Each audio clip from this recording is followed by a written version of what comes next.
Ketika ayat ini diturunkan, ketika Allah memberitahukan bahwasanya Islam telah disempurnakan, lalu Al-Quran itu telah diturunkan bersama untuk menyempurnakan agama Allah, sampai orang Yahudi itu mereka berkata kepada Umar bin Khattab, kalaulah ayat ini diturunkan kepada kami dengan Al-Quran ini, latakhadna idan, kami pasti akan menjadikan hari itu adalah hari pesta, hari kemudian hari raya besar bagi kami, karena besarnya pengaruh itu dalam kehidupan kami. Makanya kemudian Quran itu adalah mukjizat terbesar dalam kehidupan kita.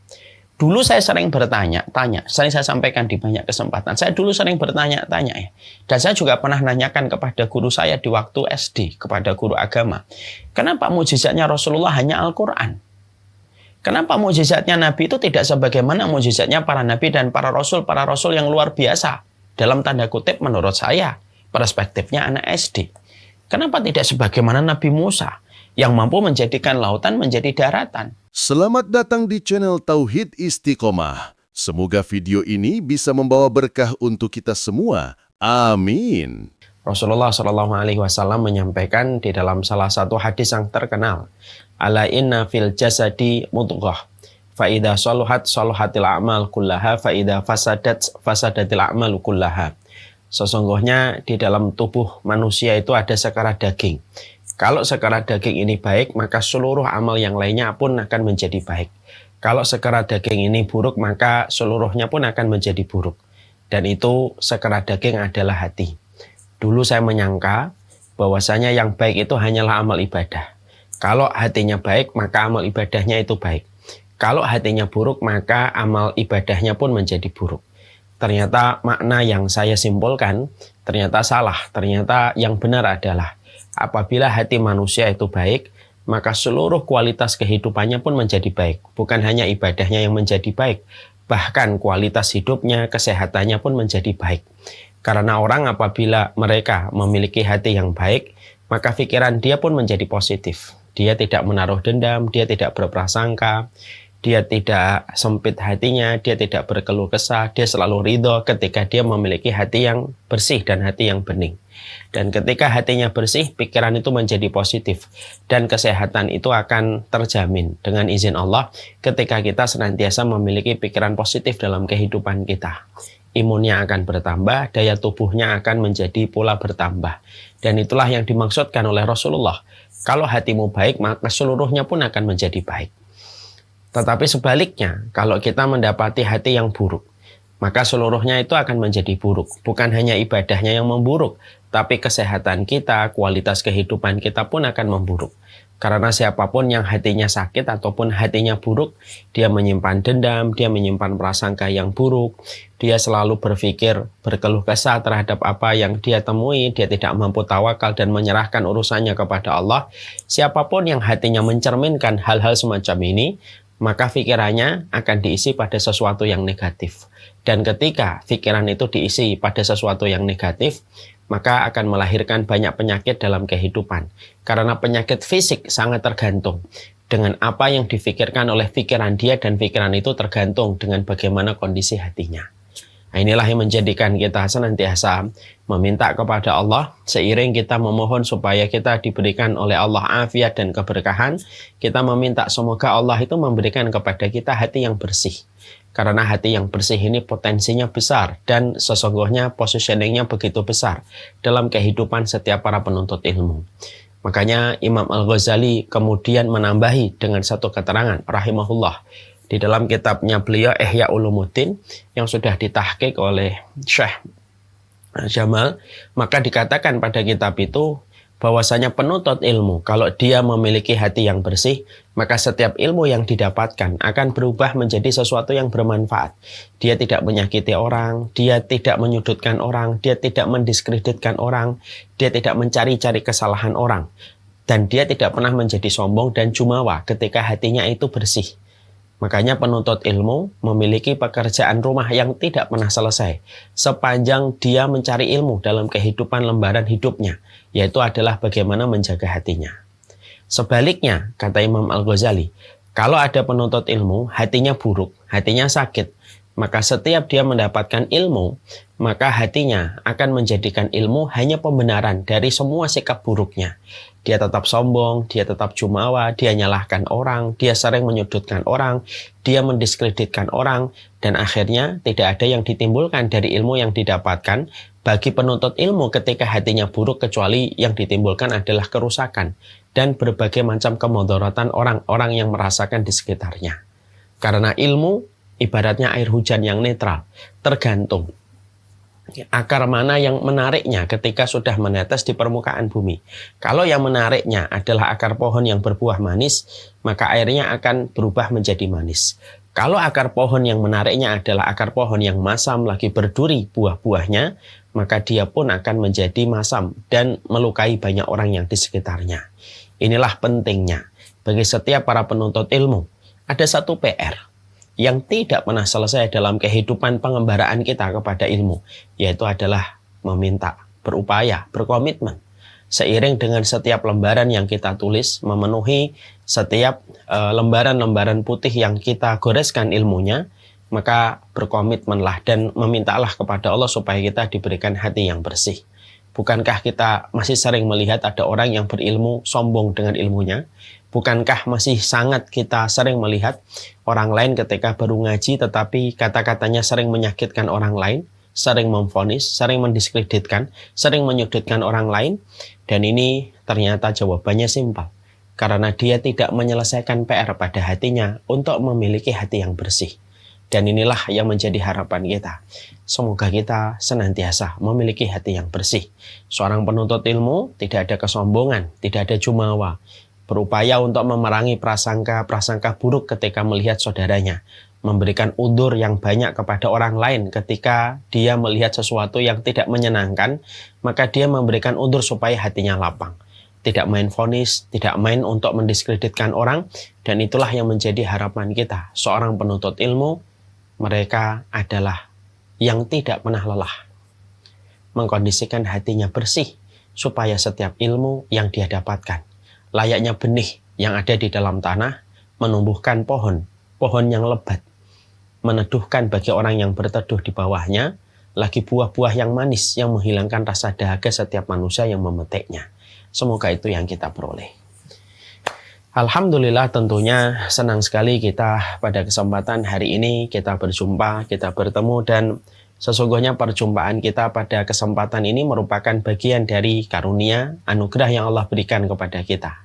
Tentunya dengan kita bersyukur, orang yang bersyukur memberi makna pada setiap apapun yang dia peroleh dan setiap makna pada setiap apapun yang dia jumpai. Karena tidak membahayakan dan tidak akan pernah mengkhawatirkan barang apapun yang baru kita miliki selama kita mampu untuk memberikan pada barang-barang itu adalah kesyukuran. Karena setiap pemberian dari Allah itu tidak ada yang mengecewakan kepada setiap makhluknya. Setiap pemberian dari Allah itu sudah ditakar dengan kadar kebutuhan setiap manusia. Yang menjadikan barang itu kurang bermakna, kurang esensinya, dan akhirnya terasa kurang dalam kualitas kehidupan kita, ya karena ketika kita tidak bersyukur terhadap setiap karunia, anugerah yang Allah berikan dalam kehidupan kita. Makna pada setiap apa yang kita peroleh akan hadir seiring dengan kita bersyukur atas apa yang Allah berikan kepada kita. Dan betapa beruntungnya diri kita terhadap apa yang kita peroleh. Di saat yang sama, banyak orang yang belum memiliki apa yang kita miliki. Bisa jadi kehidupanmu, bisa jadi kamarmu hari ini, bisa jadi handphonemu dan gadget yang kamu miliki. Yang mungkin kamu sudah terasa bosan melihat semua barang-barang itu ketika mulai hilang rasa syukurmu, tetapi tanpa kita sadari, semua yang kita dapatkan itu merupakan impian banyak orang ketika melihat kita dari kejauhan. Makna di dalam kehidupan setiap karunia yang kita peroleh akan hadir seiring dengan kita bersyukur. Inilah yang menjadikan kita akhirnya memahami apa yang disampaikan oleh Imam Ibnu Qayyim. Imam Ibnu Qayyim itu menyebut orang yang syakir, orang yang bersyukur itu dengan kata hafid. Jadi hafid itu kalau bahasa kita kan orang yang hafal Al-Quran. Tapi secara bahasa hafid itu penjaga. Kenapa orang yang bersyukur disifati, diberikan karakter oleh Imam Ibnu Qayyim dengan kata penjaga? Karena orang yang bersyukur itu pada hakikatnya dan sejatinya Mereka itu menjaga setiap karunia dari Allah supaya karunia itu tidak hilang esensinya, tidak hilang maknanya, ataupun tidak berkurang volume dan tidak berkurang kuantitasnya ketika kita berikan syukur pada setiap karunia yang hadir dalam kehidupan kita. Karena karunia Allah itu sebagaimana kuda. Begitu mudah untuk kabur, begitu mudah untuk berlari meninggalkan pemiliknya kalau tidak diikat. Ikatan yang kita bebankan kepada kuda supaya kuda itu tidak lari, maka itulah yang dinamakan syukur. Inilah yang menjadikan kita memahamkan sesungguhnya tidak akan membahayakan apapun yang baru kita miliki dan apa yang sudah dimiliki orang lain selama kita mampu memaknai setiap karunia yang sudah hadir dalam kehidupan kita dengan konsep kita bersyukur kepada Allah. Bukankah kita sering melihat ada orang punya motor tapi begitu tenang bersahaja dengan motornya dan dia tidak pernah bermimpi terlalu jauh ataupun dia berambisi terlalu besar untuk mendapatkan mobil. Motor yang dia miliki terasa bermakna, esensinya terasa dia dapatkan. Karena motor yang dia miliki, dia berikan karunia motor itu dengan rasa syukur. Sampai akhirnya ketenangan yang dia dapatkan dan kelapangan yang dia peroleh. Ada satu sisi yang lainnya, ada orang yang punya motor. Tapi tidak ada obsesi yang dia pikirkan dari malam ke pagi, dari pagi ke malam, kecuali bagaimana dia bisa membeli mobil. Kenapa sama-sama memiliki motor? Tapi makna yang dimiliki pada motor itu terasa berbeda bagi para pemiliknya. Karena yang satu mengikat motor itu dengan kesyukuran dia. Dia menjaga makna motor itu terasa memenuhi hatinya ketika bersyukur. Yang satu tidak bersyukur.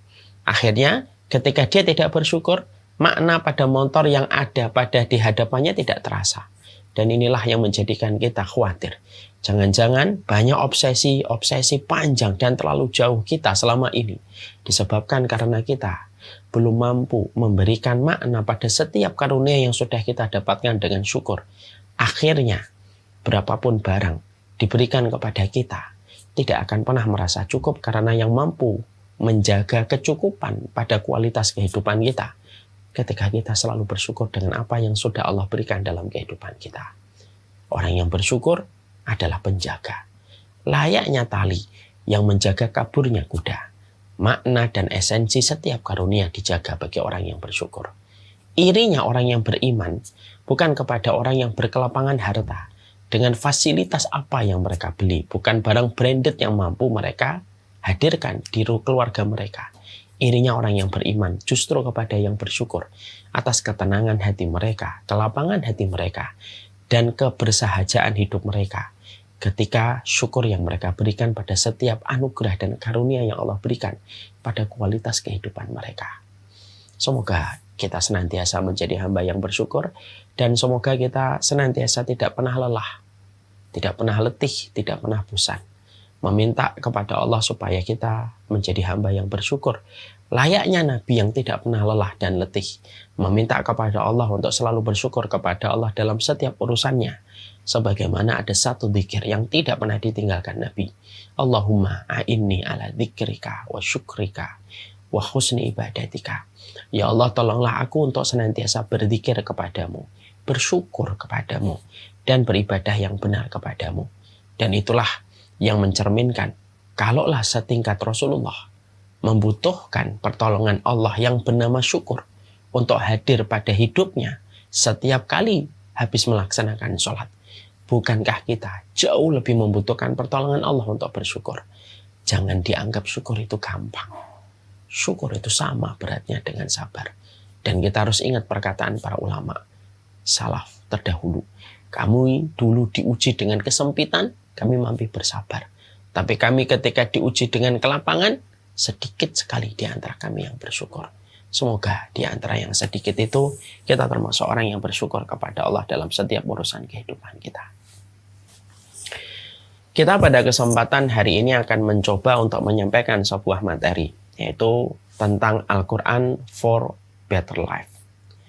Ini merupakan sebuah materi yang pada dasarnya materi basic dalam kehidupan kita selaku penuntut ilmu. Dan ini merupakan materi basic dalam kehidupan kita orang yang beriman. Sebuah materi yang diperlukan oleh setiap orang, tidak terkecuali oleh saya sendiri sebagai yang menyampaikan bagian dari bentuk untuk memenuhi amanah. Kita mulai dari sebuah penjelasan yang saya coba sederhanakan dari beberapa kitab yang kemudian menjadi referensi dalam pembahasan kita pada kesempatan ini. Kita tentunya paham bahwasanya manusia itu diciptakan oleh Allah dalam bentuk fisik yang sempurna, tetapi memiliki berbagai macam keterbatasan. Dan manusia memiliki karakter-karakter yang mengiringi dan menempel pada kehidupannya. Ketika itu dijadikan bagian dari fitrah kehidupan manusia. Manusia itu memiliki karakter buruk, bagaimana manusia itu dzulum. Dia itu suka berbuat zalim, dan itulah yang menjadi salah satu karakter manusia ketika dia gampang berbuat zalim. Sifat karakter kedzaliman yang dia miliki menjadi ujian baginya. Apakah dia mampu menyembuhkan karakter itu, lalu melampaui menjadi karakter yang lebih baik ataukah tidak. Karakter selain kedzaliman itu adalah jahul.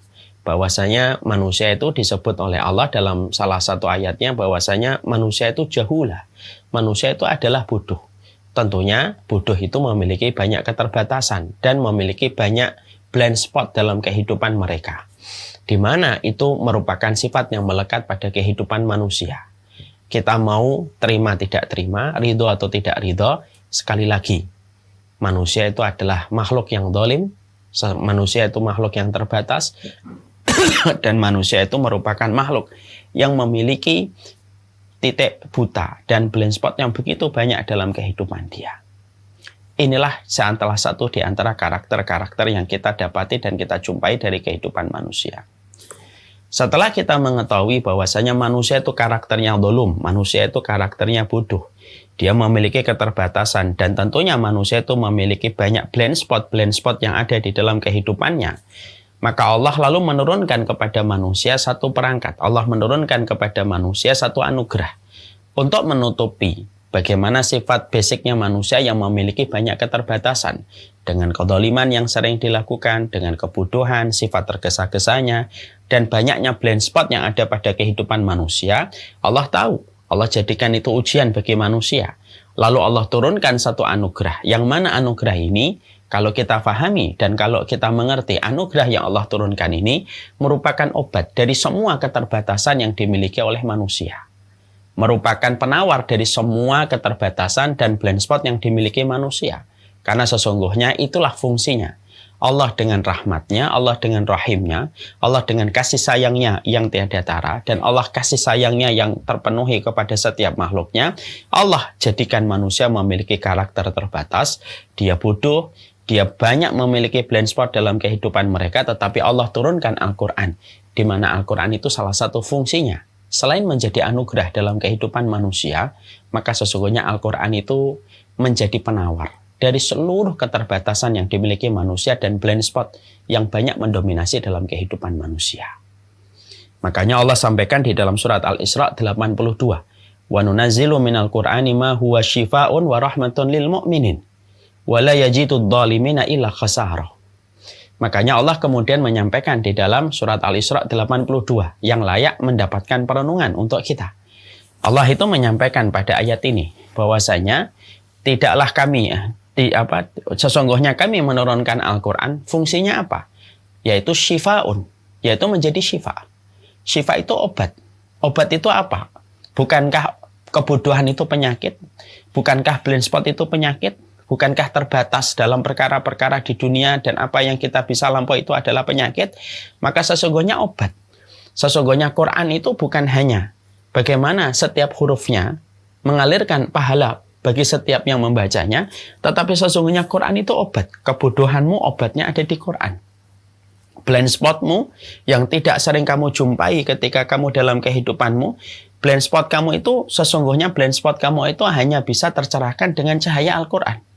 Dengan berbagai macam keterbatasan yang dimiliki oleh manusia, keterbatasan itu, maka penawarnya itu adalah Al-Quran.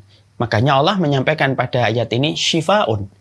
Allah menyampaikan pada ayat ini bahwasanya Quran itu adalah syifa, warahmah, dan kemudian menjadi rahmat. Menjadi rahmat adalah memberikan kebaikan dalam kehidupan manusia dan di akhirat. Wala yajidu adh-dhalimina illa khasara. Dan ketika Allah sudah menerangkan bahwasanya Al-Quran itu adalah obat, Al-Quran itu rahmat bagi mereka yang mengikuti ketika menjadikan Quran itu obat atas kebodohannya, obat atas blind spotnya, maka dia akan memberikan rahmat, memberikan kekuatan, memberikan petunjuk bagi orang yang beriman. Dan tidaklah orang yang dolim. Siapa orang dolim yang Allah maksudkan di ayat ini?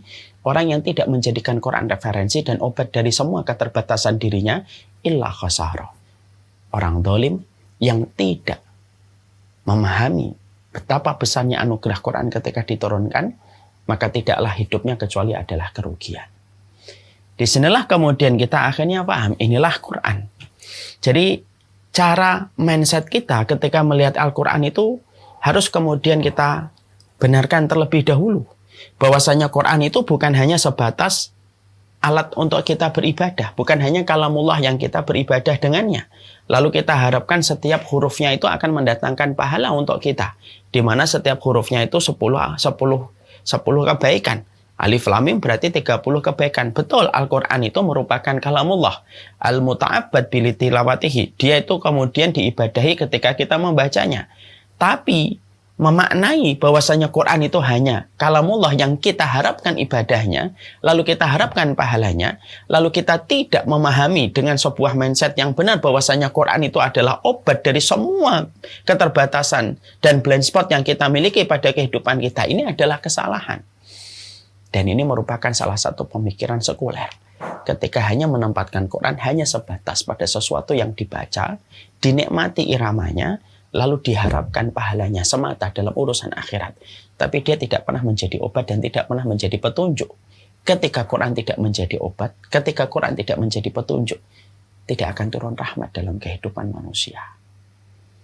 Ya, makanya betul kan, kalau ada orang yang kemudian berkata, salah satu di dalam kitab Mada Khasiral Alam bi Inkhitatil Muslimin, apa kerugian yang dirasakan dunia dengan kemunduran kaum muslimin. Di dalam kitab itu dibedah. Kemunduran kaum muslimin dimulai dari sebuah fenomena ketika mereka meninggalkan Quran dan menempatkan Quran hanyalah kalamullah yang dibaca di bulan Ramadan. Pada saat itulah berbagai macam keterbatasan, kebodohan, blind spot yang dimiliki oleh kaum muslimin tidak terbebaskan semenjak mereka itu meninggalkan Al-Quran. Dan inilah salah satu di antara sumber berbagai macam kompleksitas masalah kita itu adalah ketika kita tidak menjadikan Quran itu adalah syifa, obat dari semua penyakit yang ada dalam kehidupan kita. Makanya kita lihat hari ini mental illness dia ada di mana-mana. Belum lagi penyakit sosial ada di mana-mana. Belum lagi dengan berbagai macam fenomena yang menyedihkan. Semuanya itu dimulai dari satu titik, satu garis start. Ketika orang tidak lagi menjadikan Quran sebagai referensi untuk menjawab semua perkara yang ada dalam kehidupan mereka. Di sisi yang lain, kita juga mengetahui ketika manusia pada saat ini berbondong-bondong mereka meninggalkan Al-Quran, pada saat itu kita memahami pula bahwasanya Quran itu sebenarnya adalah mukjizat. Dan ini adalah mukjizat yang besar. Makanya betul kalau tadi dikatakan menjadi syifa.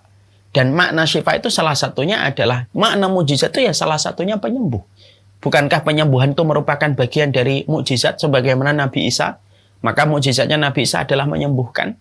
Maka sesungguhnya Quran itu adalah mukjizat dengan segala makna yang terkandung di dalam Al-Quran. Ya. Makanya kemudian tidak ada mukjizat yang paling besar yang dimiliki para nabi dan para rasul kecuali adalah Al-Quran. Saking begitu luar biasanya anugerah Quran ketika diturunkan dalam kehidupan kita.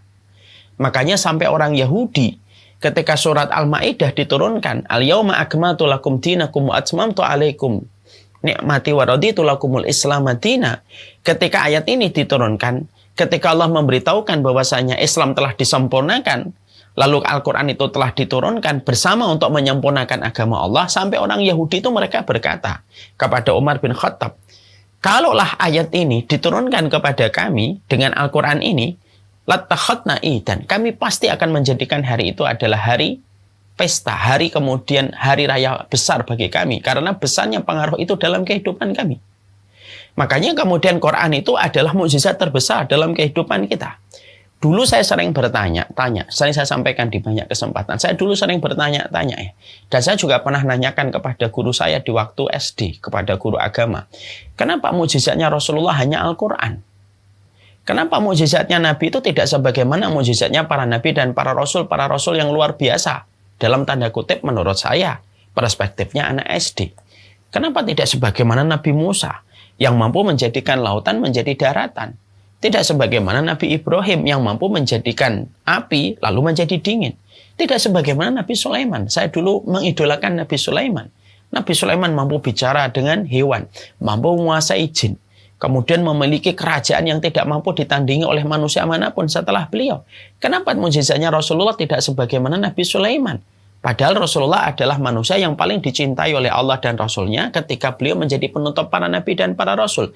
Kedudukan Nabi besar. Sesungguhnya yang pertama kali memasuki surga adalah Nabi, yang melewati syarat pertama kali adalah Rasul, dan sesungguhnya pintu surga tidak pernah dibuka kecuali yang mengetoknya pertama kali adalah Rasulullah. Kenapa Rasulullah itu sedemikian dahsyatnya kedudukan beliau dan positioning beliau di hadapan Allah? Tapi kenapa kok mukjizatnya hanya Al-Quran? Tidak sebagaimana mukjizatnya Nabi Sulaiman. Pada saat itu guru menyampaikan dengan berbagai macam teori yang pada saat itu saya merasa belum terpuaskan jawabannya. Tapi ternyata akhirnya jawaban itu saya baru temukan ketika saya di pondok. Saya kemudian menemukan perkataan Imam Nawawi, akbaru mujizatin fil alam huwal Quran. Mukjizat terbesar yang pernah ada di dunia ini memang Al-Quran. Kenapa? Imam Nawawi lalu menjelaskan kenapa mukjizat Al-Quran itu kenapa Al-Quran itu menjadi mukjizat paling besar dalam kehidupan manusia. Karena pada dasarnya beliau menyampaikan setiap mukjizat para nabi dan para rasul itu telah hilang seiring dengan wafatnya mereka satu persatu, tetapi mukjizat Al-Quran efektivitasnya tidak pernah berhenti. Dan bagaimana daya fungsinya tidak pernah terhenti. Walaupun Rasulullah itu sudah meninggal dunia. Dan itu berbeda dengan mukjizat para nabi dan para rasul yang lainnya. Barulah saya tersadar. Memang betul kalau Quran itu mukjizat terbesar. Mukjizatnya tongkat Nabi Musa selesai ketika Nabi Musa itu meninggal dunia. Mukjizatnya Nabi Ibrahim sudah tidak ada lagi setelah Nabi Ibrahim itu meninggal dunia.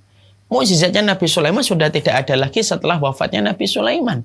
Mukjizat para nabi dan para rasul wafat, terkubur seiring dengan wafatnya mereka satu persatu. Beda dengan Quran.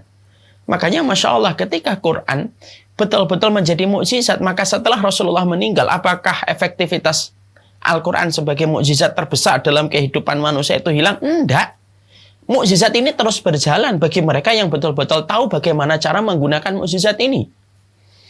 Mukjizat ini terus ada dan terus memberikan bukti satu persatu, merontokkan semua teori yang dulunya menentang Al-Quran, maka rontok satu persatu teori-teori itu ketika Quran itu selalu berdiri tegak di hadapan pemikiran manusia dan betul-betul memberikan banyak hidayah kepada ribuan manusia walaupun Rasulullah sudah meninggal dunia. Bukankah ini mukjizat terbesar?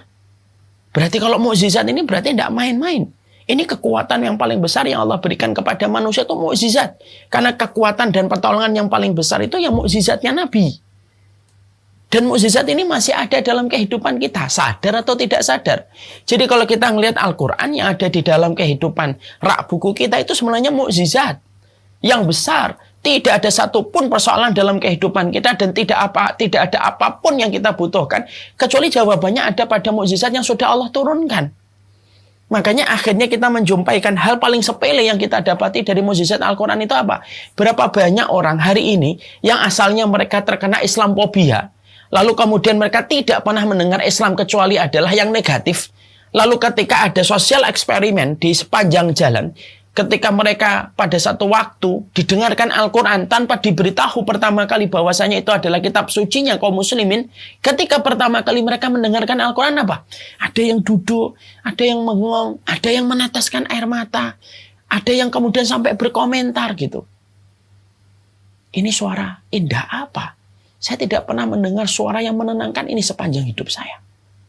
Itu baru sebatas mengguncangkan hati, itu yang paling minim. Dan itu kita jumpai dalam sosial eksperimen yang mampu begitu mudah kita jumpai ketika kita membuka YouTube. Dan itu kemudian memberikan kepada kita bahwasanya Masya Allah, inilah kemudian di antara perkara yang kita harus mengerti. Jadi kita pingin sekali pada kesempatan ini bagi saya dan bagi semuanya. Kita ini mempositioningkan Al-Quran itu harus benar dulu.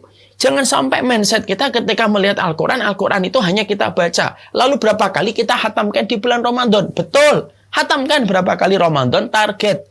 Lalu kemudian buatlah resolusi yang bisa kamu lakukan ketika kamu bersama Al-Quran di bulan Ramadan.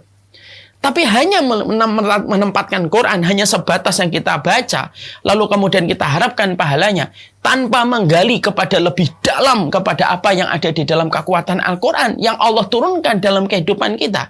Itu satu kesalahan yang besar. Berarti orang sekuler sudah betul-betul berhasil membrainwash diri kita sampai menempatkan Quran itu hanya sebatas untuk kita baca, lalu kita harapkan pahalanya di setiap hurufnya, dan tidak lebih daripada itu. Makanya betul kalau ada tokoh Yahudi berkata, biarkanlah kalau Quran itu hanya dibaca. Siapkanlah dirimu ketika Quran mulai digali maknanya. Lalu mulai dibuat bridging dan sebuah jembatan untuk merealisasikan. Berarti yang tokoh Yahudi ini berkata, biarkan kalau Quran itu baru dibaca. Barulah bangun kewaspadaan kita ketika Quran mulai digali maknanya. Lalu kemudian direalisasikan pada kehidupan. Pada saat itulah kita berwaspada. Karena berarti ketika masa itu telah datang, berarti kita yang di puncak harus segera turun. Karena kaum yang menggantikan kita sudah menuju ke puncak untuk menggantikan posisi kita. Masya Allah ya. Makanya inilah yang kemudian menjadikan kita akhirnya memahami betul. Quran ini betul-betul kekuatan besar. Makanya tidak mengherankan kalau kemudian pendidikan-pendidikan yang dilakukan oleh para ulama terdahulu, pertama kali ketika mereka mendidik diri mereka atau mendidik anak mereka, mereka dekatkan dulu mereka dengan Quran.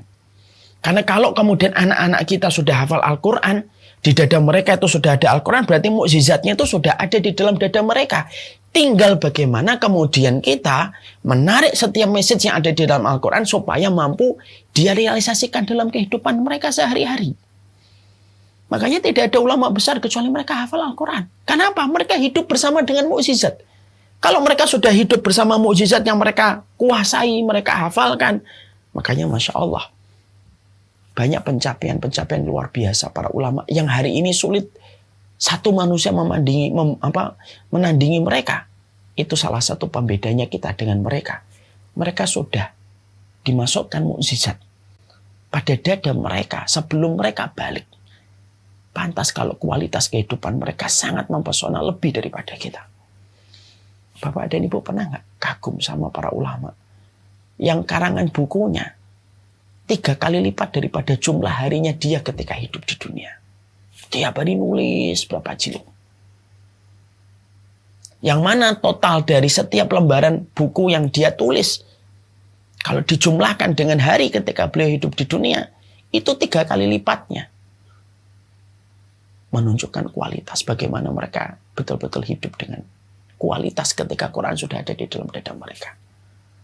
Pernah nggak kita mendengar sebuah kisah luar biasa seorang ulama, saking dia itu memanfaatkan waktu, maka tidaklah dia masuk ke kamar mandi kecuali dia tuh meminta sama anaknya, anak sini nak, tolong kamu bacakan ayat ini, kamu bacakan kitab ini sampai kitab ini yang keras. Bapak mau qada'ul hajah, bapak mau buang air hajat. Masuklah ulama itu membuang hajat anaknya di depan pintu kamar mandi, suruh untuk membaca kitab yang keras. Kenapa? Tidak ingin kehilangan waktu semenit pun kecuali dia nambah ilmu. Ada setingkat kayak Imam Bukhari, yang mana ketika beliau tidur, setiap dia terfikir satu hadis dia bangun. Dan itu bisa dilakukan 15-25 kali dalam setiap malamnya. Sampai akhirnya beliau mampu menjadikan Quran, sampai beliau mampu menjadikan Sahih Bukhari sebuah kitab yang dinobatkan oleh para ulama kitab yang paling sahih setelah Al-Quran. Kenapa karakter ini luar biasa yang terbentuk sampai ketika kita membaca bagaimana kisah-kisah yang dilewati oleh para ulama dalam perjalanan kualitas kehidupan mereka. Berbeda jauh, bahkan kita kalau di jumlah 100 orang belum tentu menandingi satu prestasi yang dimiliki satu ulama. Walaupun kita digabungkan 100 orang. 100 orang dari kita belum tentu menandingi bagaimana prestasinya seorang ulama. Dan itu ternyata kalau dibedah kata para ulama, itu dibedakan dengan bagaimana mereka itu berinteraksi dengan Al-Quran secara luar biasa sebagai mukjizat. ketika mukjizat itu sudah mereka miliki, kualitas pencapaian kehidupan mereka pun jauh di atas rata-rata dibandingkan orang yang tidak memiliki mukjizat di dalam kehidupan mereka. Apakah sama antara orang yang berinteraksi dengan Quran dengan orang yang tidak berinteraksi dengan Quran? Tidak pernah sama. Qul hal yastawil ladzina ya'lamuna wal ladzina la ya'lamun? Emang sama antara orang yang tahu dengan orang yang tidak tahu? Ya beda. Makanya inilah yang menjadikan kita mengerti gitu. Mindset ini yang kita harus benarkan dulu. Wa nunazzilu minal Qur'ani ma huwa syifa. Di situ disebutkan dalam bentuk nakirah. Nakirah itu dalam bentuk umum. Jadi bukan hanya syifa itu hanya obat ketika kamu sakit bacain Quran. Bukan hanya itu. Di sini disebutkan kata nakirah. Siyakun nakirah itu siyak itu adalah untuk lil umum. Kalau ada kata nakirah itu umum dia. Berarti obat apapun itu sebenarnya ada di dalam Quran. Pertanyaan kamu tentang satu kehidupan ada jawabannya di dalam Quran. Semua persoalan dan problematika dalam kehidupan manusia itu semuanya di dalam Quran. Kenapa? Allah itu memiliki sifat rahim. Sifat rahimnya Allah hanya berlaku kepada orang yang beriman. Karena Allah tahu manusia itu memiliki keterbatasan, memiliki kezaliman, memiliki kebodohan, dan memiliki banyak titik-titik blind spot dalam kehidupan mereka, dan itu menjadi ujian bagi mereka. Allah turunkan karunia Quran, dan karunia Quran itu menjadi anugerah sekaligus pula menjadi ujian. Kalau dia yakin, maka itu menjadi anugerah. Tapi kalau dia tidak yakin ke Quran dan hanya menjadi sebuah komoditi yang dia baca untuk mengharapkan pahala semata, tapi tidak pernah lebih interaksinya daripada itu dan muamalahnya tidak pernah lebih daripada itu, dia tidak akan menjadi rahmah. Makanya kemudian di dalam surah Al-Isra 82 dibuka kembali. Wa nunazzilu minal Qur'ani ma huwa syifaun wa rahmah. Kata rahmah itu disebutkan setelah syifa. Sebagian ahli tafsir itu mengatakan, kapan kehidupan kita akan mendapatkan rahmat? Kapan kita akan diberikan kemenangan? Bukankah kemenangan kaum mukminin itu adalah rahmat? Bukankah ketenangan orang mukmin itu adalah rahmat? Betul. Rahmat itu baru akan diberikan kalau kita telah menjadikan Quran itu syifa dalam seluruh persoalan dalam kehidupan kita. Ya, makanya ini kemudian menjadikan kita memahami betul. Inilah mindset yang kita bangun. Makanya kemudian sampai kita jumpai ya, Quran itu betul-betul melampaui batas. Jadi orang yang ngikutin Quran, mereka tidak perlu untuk kemudian bersusah payah selama dia yakin dengan Quran, maka Quran akan memberikan satu persatu perkara-perkara yang melampaui apapun yang ada pada kehidupannya. Dan itu tidak diberikan kecuali dengan kita yakin kepada Al-Quran. Bukankah datang ke dokter butuh sugesti? Berapa banyak ada orang itu, kakak saya yang cerebral palsy, baik yang perempuannya atau yang laki, Mas Yusa sama Mbak Aris itu paling senang dibawa ke dokter. Dan paling senang minum obat. Nggak ngerti saya. Karena beliau berdua itu cerebral palsy, saya kan nggak bisa menyelami. Tapi senang kalau dibawa ke dokter tuh yang asalnya panas tuh tiba-tiba demamnya sudah mulai turun. Orang kampung menamakan sugesti. Ya. Sugesti saja bisa menghasilkan input yang luar biasa. Sugesti manusia, pikiran. Wah, sembuh nih kalau datang ke dokter. Apalagi dokter itu. Kekuatan pikiran akan bekerja sesuai dengan apa yang dia pikir. Itu baru sugesti. Yang taraf pemikiran sugesti itu di bawah taraf keimanan kalau benar. Makanya Quran itu akan memberikan kepada kita sebuah hal yang luar biasa selama kita mengimaninya dengan benar. Tidak sugesti, tapi mengimaninya dengan benar. Makanya ada sebuah kisah nyata ini saya sampaikan. Saya pernah ketemu salah satu praktisi pendidikan yang menyampaikan sebuah kisah nyata. Ini based on true story. Yaitu ketika ada satu orang, beliau belajar parenting, kuliah ya di pendidikan itu di Amerika. Sampai S2. Ketika akhirnya beliau pulang beliau. Tentunya sebagaimana basic pendidikan Amerika ya, pendidikan yang selalu mengedepankan logika dan akal. Pada saat itu beliau menghadiri satu kajian majelis. Ya. Satu kajian majelis di mana pada saat itu membahas tentang pendidikan anak. Salah satunya potongan kajian itu sang ustadz menyampaikan pentingnya dan perlunya bagi seorang ibu untuk membacakan Quran kepada janin, karena janin akan bereaksi dengan kalamullah, karena janin itu berada pada posisi yang paling fitrah dari kehidupan manusia. Ya, Bapak dan Ibu, para santri dan para santri, kapan manusia itu berada pada titik paling fitrah? Ketika dia masih bayi. Dia belum terkena dosa, belum terkena maksiat dan apapun. Bahkan setan pun belum bisa ngapa-ngapain sama anak kecil dan janin. Sang Ustadz menyampaikan, karena janin itu dia berada pada titik puncak fitrahnya, maka dia harus mendengarkan kalamullah. Karena pada waktu dalam kehidupan dia, ketika dalam kehidupan dia di dalam kandungan, dia terjadi dialog dengan Allah. Makanya kemudian dibacain Al-Quran. Beliau sebagai praktisi yang baru saja pulang dari Amerika, kemudian beliau sempat dalam kondisi gini, tidak terlalu mempercayai. Andalah gitu, tidak ada hubungannya Quran sama kualitas anaknya. Tapi qadarullahu ma yasha, apa yang disampaikan Ustaz itu nempel di pikirannya. Cuma dia belum mau, dia tidak kemudian 100% membenarkan. Maka pada saat itu beliau akhirnya menikah dan kemudian akhirnya mengandung. Dan ketika beliau mengandung, beliau teringat dengan perkataan Ustadz itu. Akhirnya beliau membacakan Quran. Walaupun masih agak terbata-bata, beliau bacakan Quran. Selama 9 bulan kandungan, beliau menghatamkan 1 kali. Beliau menghatamkan Quran 1 kali selama dalam kandungan. Berarti 9 bulan dibagi 30 juz. Beliau membaca 1 kali hatam. Anaknya lahir.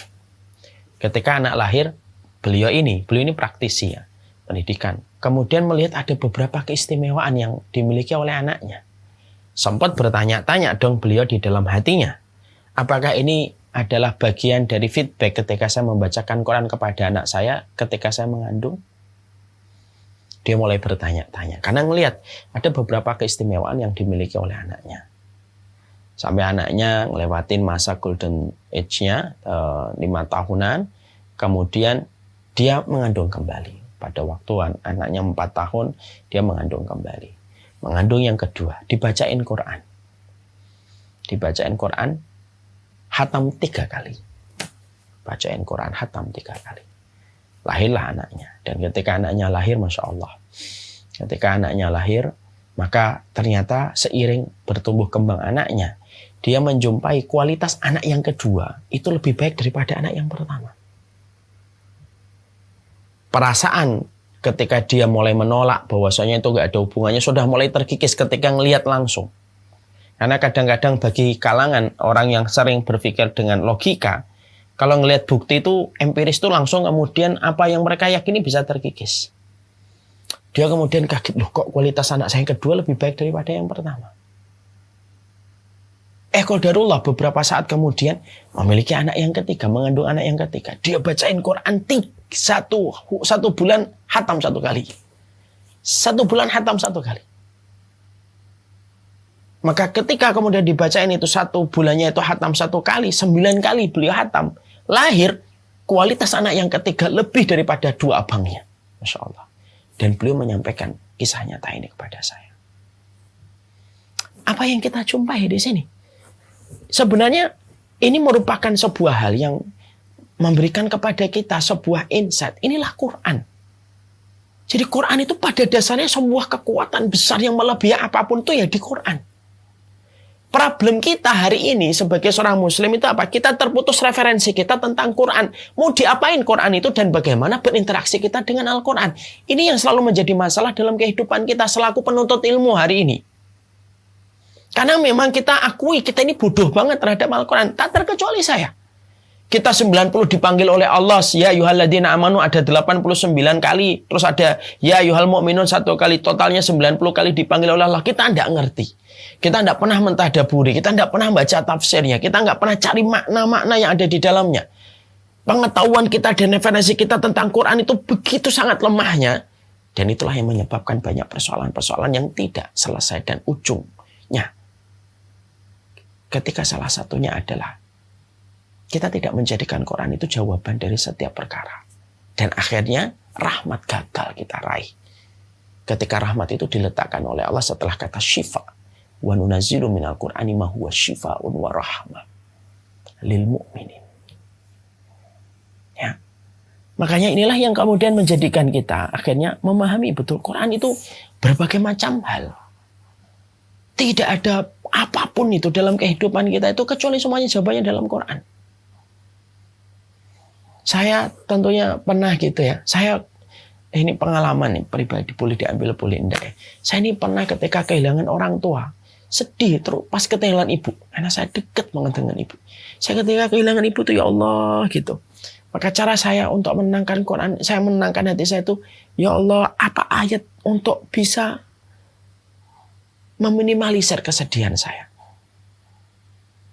Saya baca Quran gitu. Saya kemudian cari ayatnya apa sih gitu. Jadi kejadian ketika saya ditinggalkan ibu mendadak dengan serangan jantung. Malamnya beliau masuk ke rumah sakit sebelum subuh meninggal dunia. Kaget gitu. Sedih betul. Karena ya gimana kita. Ya kita semuanya pasti akan ngerasain ditinggalkan seorang ibu yang merupakan pintu tengahnya surga. Pintu tengahnya surga itu kan gak ada gantinya. Kalau pintu istana masih ada gantinya. Kalau pintu tengah surga, dari mana kita nyari gantinya? Saya cari gitu ya Allah gitu. Baru ketemu itu setelah saya baca surat At-Tur. Dan ayat ini menenangkan. Walladzina amanu wattaba'athum dzurriyyatuhum biimanin alhaqna bihim dzurriyyatahum wa ma alatnahum min amalihim min syai'. Orang beriman nanti dipertemukan dengan anak cucu mereka yang beriman dalam kehidupan di akhirat. Ayat ini ketika saya temukan, seakan-akan saya baru menghafalnya dan baru menemukannya, padahal ayat ini sudah lama ayat ini.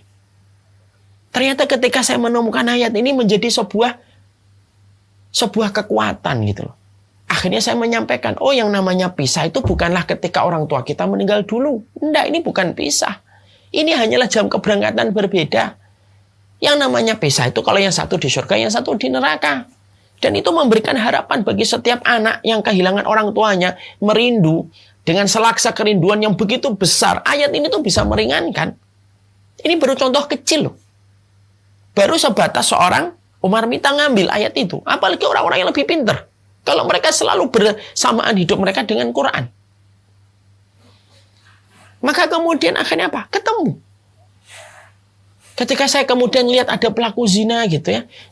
Saya kemudian sering sekali berhadapan dengan orang yang tobat dari zina gitu. Lalu tiba-tiba saya mendapati di dalam surat Maryam. Allah menyampaikan khalfun adha'us sholata wattaba'us syahawat. Orang yang remehkan sholat, maka dia pasti ngikutin syahwat. Hanya kemudian kita ketemu, kenapa dalam Islam itu, sholat itu titik poin yang penting. Bahkan anak kita 10 tahun kok belum sholat, boleh dipukul dengan pukulan pendidikan, bukan di kepala, pukulannya itu pukulan kasih sayang. Tapi menariknya ketika tidak puasa, ketika dia tidak sedekah, tidak disuruh mukul dalam Islam. Tapi kalau sudah 10 tahun tidak sholat, kenapa disuruh mukul? Karena orang yang dia sudah disiplin di dalam sholat, Allah akan bantu dia untuk untuk mengendalikan syahwatnya. Makanya saya akhirnya jumpai, tidaklah orang melakukan zina kecuali berantakan urusan sholatnya. Dan itu sudah dijawab dalam Quran. Jadi akhirnya betul-betul referensi terbesar dalam kehidupan kita itu adalah di Quran. Dan hari ini kita harus jujur mengakui betapa kebodohan itu betul-betul menguasai kehidupan kita ketika kita menempatkan Quran yang sebagai mukjizat. Tapi Quran ini tidak pernah hadir untuk menjadi jawaban dari seluruh pertanyaan dalam kehidupan kita. Banyak perempuan ketika mendapati masalah, dia tidak mencari jawabannya di dalam Quran. Apa Quran yang bisa menenangkan untuk dia? Tapi jawabannya dia baca, scrolling sosial media gitu. Dan terkadang satu potongan TikTok itu lebih menenangkan dia daripada apa yang ada di dalam Al-Quran. Ini kan problem. Padahal berbagai macam persoalan dalam kehidupan kita itu tergantung dari Qurannya. Kita lihat ya, salah satu Syekh Ali contoh itu kemudian pernah menyampaikan sebuah kisah gini. Beliau itu pernah ada satu suami istri yang pingin cerai. Dikasih nasihat itu tidak mempan. Suaminya pengen cerai, istrinya pengen cerai. Sudah akhirnya ketika tidak ada lagi yang bisa dirubah, ketika mereka betul-betul bertekad untuk bercerai, kemudian Syekh Ali Tontowi itu membacakan sebuah ayat, wala tansawul fadla bainakum. Ayat. Jangan kamu melupakan ya kebaikan yang pernah terjadi di antara kalian. Kemudian Syekh Ali Tontowi menjelaskan sedikit, bagaimanapun kamu marah sama suamimu, kamu ingat-ingat ya kebaikan-kebaikan apa yang telah diberikan sama dirimu. Sebenci-bencinya kamu sama istri, ingatlah apa yang telah dilakukan istri kepada dirimu. Luar biasa. Ayat itu, kata Syekh Ali Tontowi, ketika ayat itu dibacakan, pasangan ini kedua-duanya nangis. Lalu kemudian meminta izin untuk ditambahkan beberapa hari merenung kembali. Dan beberapa hari kembali datang. Dan ketika datang, mereka menggagalkan dan mengurungkan niat untuk bercerai. Disebabkan ayat ini telah memecahkan problem mereka. Bahwasanya mereka itu bertekad untuk berpisah karena mereka sedang amnesia terhadap kebaikan pasangannya. Diingatkan oleh Allah di dalam Quran. Seorang Ibnu Umar. Kita lihat ya bagaimana kekuatan Quran di tengah orang-orang yang beriman sama Quran itu luar biasa. Ibnu Umar pernah kecewa sama istrinya. Ketika Ibnu Umar itu pernah kecewa sama istrinya, dia tinggalkan rumah dan dalam perjalanan dia marah dan dia ingin menceraikan istrinya. Jalan dia ke masjid. Di masjid tiba-tiba mendengar orang membaca Al-Quran. Lalu kemudian dalam Quran itu dibacakan. Wa sa'an takrahu syai'an wa yaj'alallahu fihi khairan katsira. Bisa jadi kamu membenci sesuatu, tapi dalam apa yang kamu benci pada istrimu itu, di dalamnya ada banyak kebaikan. Loh, gara-gara ayat ini, kemarahannya Ibnu Umar itu hilang. Hilang itu. Setelah kemudian hilang, lalu kemudian dia pulang, dia maafkan, dan dia terima kekurangan dari istrinya. Lalu kemudian apa yang Allah berikan kepada Ibnu Umar? Allah berikan kesabaran Ibnu Umar dan istrinya dengan anak yang super taat. Dan akhirnya menjadi alim layaknya Ibnu Umar. Dan itu diingatkan oleh ayat. Kehidupan orang yang berkualitas dulu itu tidak pernah jauh dari panggung Al-Quran. Apapun itu dalam kehidupan mereka. Dan itu betul-betul Masya Allah itu. Inilah yang menjadikan kita akhirnya mengembalikan dan mengevaluasi kita.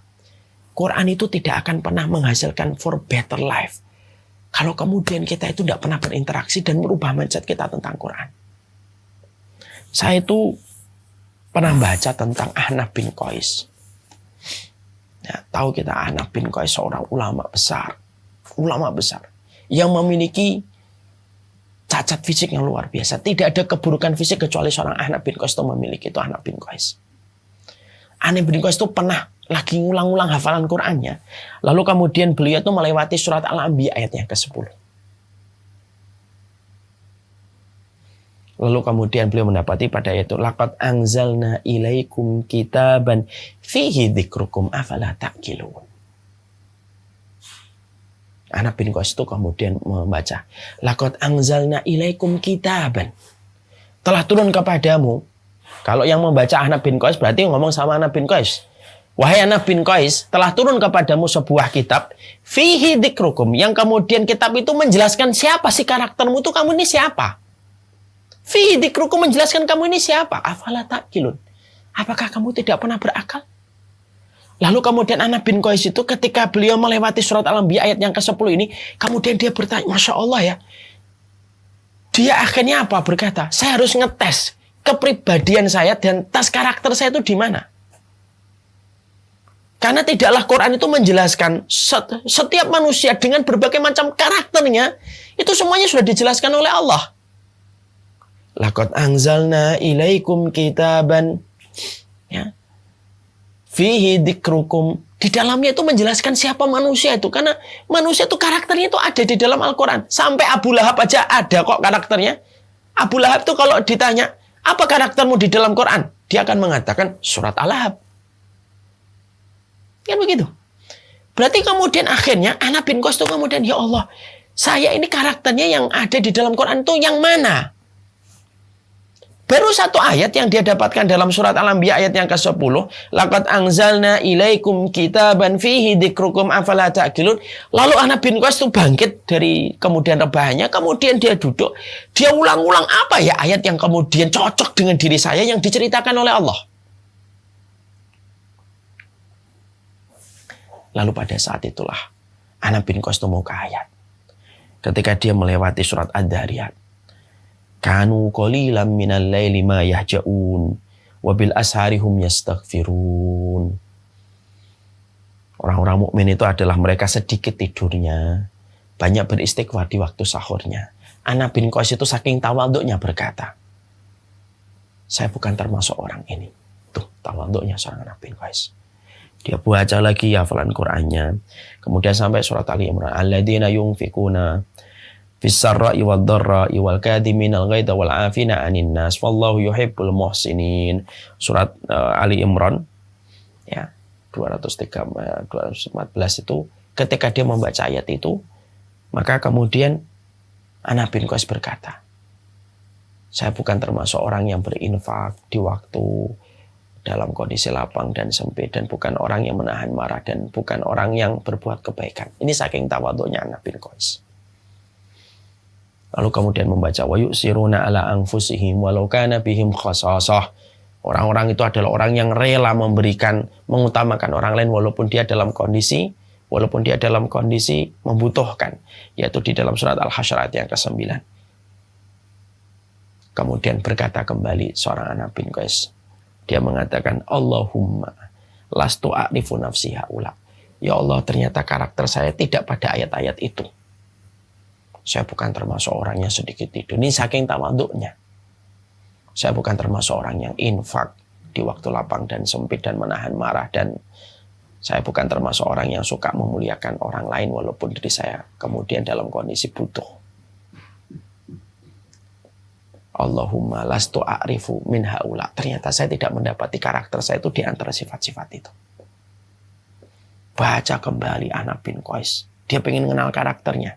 Yang Allah sampaikan, laqad anzalna ilaikum kitaban fihi dzikrukum. Apa sih sifatnya Allah? Apa sih ayat yang Allah terangkan dari sifat manusia yang paling cocok dengan diri saya? Barulah Anas bin Qais itu menemukan karakternya. Saking tawaduknya beliau, merendahnya beliau. Yaitu adalah ketika beliau membaca di dalam surat At-Taubah. Wa akharuna i'tarafu bidunubihim khalatu amalan salihan wa akhara sayyan asallahu ayatuba alaihim. Sesungguhnya di antara mereka itu ada yang mereka melakukan dosa, mencampurkan dosa mereka dengan kebaikan. Dan terkadang mereka melakukan keburukan. Semoga Allah menerima taubat mereka. Barulah ketika membaca salah satu ayat pada surat At-Taubah itu, Anas bin Qais kemudian berkata, inilah karakter saya. Berbuat kebaikan, lalu mencampurkan kebaikan dengan keburukan. Terkadang melakukan kesalahan. Semoga Allah menerima taubat mereka. Semoga saya diterima taubatnya oleh Allah. Karakternya Anas bin Qais itu ditemukan sama beliau. Loh, sampai karakter kita ada dalam Quran. Kita sering ikutin tes kepribadian. Apakah saya ini orangnya koleris? Apakah saya orangnya plekmatis, sanguin, melankolis? Kita ikutin kemana-mana. Tidak ada masalah. Silakan ikut, itu juga tidak kemudian dilarang. Tapi terkadang, kadang-kadang kita berinteraksi dengan Quran. Kita nggak ngerti karakter kita ini kayak siapa. Karakter kita itu kayak gimana. Pernah nggak kita itu membaca Quran kemudian kita, ya Allah ini kayak saya gitu. Lalu kita pegang ayat itu untuk memperbaiki dan menjadi barometer cerminan kehidupan kita lebih baik. Maaf ya, Abu Lahab aja. Kalau ditanya, karaktermu di dalam Quran itu apa? Abu Lahab aja bisa menjawab, ya surat Al-Lahab itulah karakternya saya. Kita nih saking interaksinya kurang, referensinya masih terpotong-terpotong. Dan akhirnya kita jauh dari Quran. Inilah saatnya kita mengembalikan Quran itu sebagaimana yang tadi kita baca di dalam surat Al-Isra tadi. Ayat 82. Wa nunazzilu minal Qur'an ma huwa syifa wa rahmah. Gak akan dapat rahmat sebelum menjadikan Quran itu syifa, obat. Obat kebodohan kita, obat prasangka kita, obat kemarahan kita, obat kekecewaan kita, obat keterbatasan kita, obat dari blind spotnya kita. Allah nunggu. Kalau kita sudah menjadikan Quran itu obat, bukan hanya hafal ya, tapi betul-betul dijadikan obat, berinteraksi dengan Quran, bukan hanya sekedar membaca yang diharapkan pahalanya semata, tapi berinteraksi dengan benar untuk menjadikan Quran itu jawaban dari semua kegetiran yang kita jumpai dalam kehidupan. Disitulah baru kita akan mendapati rahmatan lil mu'minin. Jadi pada kesempatan ini saya cuma ingin memberitahukan kepada diri saya, sederhana saja, benarkan mindset kita terhadap Quran. Mulailah berinteraksi dengan Quran. Sedikit demi sedikit referensi ini ditambah. Bukan hanya makhrajnya, bukan hanya hurufnya, tapi menyelamlah di dalam Al-Quran. Mulai mengkaji setiap ayatnya, dibedah, mengkorelasikan dengan kehidupan yang kita jumpai. Kalau ada di antara kalian kok menjadi orang yang overthinking, baca ayat apa yang bisa menyembuhkan saya dari overthinking. Kalau ada di antara kalian yang menjadi orang yang insecure, baca ayat yang kemudian bisa menjadi obat. Karena ayat akan menjadi basic untuk membentuk narasi pada kehidupan kita. Itulah kenapa Al-Quran itu mujizat terbesar pada kehidupan manusia. Karena tidak ada satu masalah apapun dalam kehidupan kita kecuali dijawab tuntas oleh Al-Quran. Wassalamualaikum warahmatullahi wabarakatuh. Walhamdulillahirabbil alamin. Saya tadi dikasih waktu 1 jam, ini pun sudah lewat 15 menit dari waktu yang diberikan Kang Abdurrahman. Saya mohon maaf, saya agak bersemangat karena sedang menasihati diri saya sendiri sebenarnya. Semoga kita mampu berinteraksi dengan Quran